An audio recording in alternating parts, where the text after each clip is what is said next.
listen closely. So take a pen. If you're one of these creators who are like, well, I just can't seem to get traction. The algorithm is against me and everything is against me. Yeah, don't worry. We've seen it a million times before, and I'll show you some things here in this video. Kind of like my creator mentorship client, Eduardo, who, for example, just doubled his following after being stuck for months at a plateau, and it felt like the algorithm was a little bit against him. But with the right approach, we were able to make him reach actually 18 million accounts just in the past 30 days. Another creator that we work with actually hits 1 million plus views with his latest videos almost every time. And another one of our clients in the creator mentorship actually just hit 50,000 followers this week with an account from actually 2013. In case you're wondering whether you should start a new account from scratch or whether the algorithm is against you, most likely not, as we could see right here. So let's get right into it, and let me show you what's actually changed and what's about to change and what you can actually do to always work ahead with those changes so you'll have similar results to what I just showed you. Now, let's actually start with the most recent announcement from Instagram first, which is yet another analytics change that will actually change the whole perception of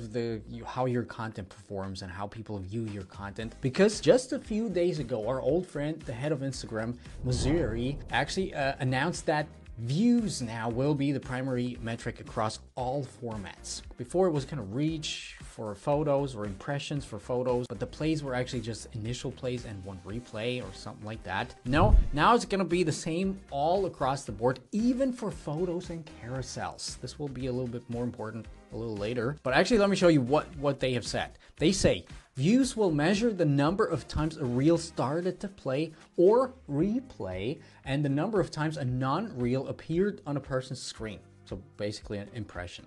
Views will ensure you have the same metrics across Instagram and help you better understand how your content is performing regardless of its format. So first of all, we can see while they're trying to push carousels a little bit more, we'll get into that in a second. And they're also trying to make things generally better, you know, so not just videos. I know you guys are always like, videos, I don't want to create videos. Well, create carousels then. But this will make things easier for a lot of you guys. Now, there are a few questions though that I have. First of all, will views be the primary metric on your profile or in the feed as well? You know, for example, when viewing a profile, a picture or a carousel, swiping through, will you see the views or will you still see the likes as the major thing from the outside? I'm not sure. They never said this. I haven't seen anything about this, but I would say this would be a good way to, you know, getting things all standardized across the board. Because remember when Twitter started showing the reach or the views that tweets get, and suddenly you saw that these low performing tweets that just had like 80 likes or something like that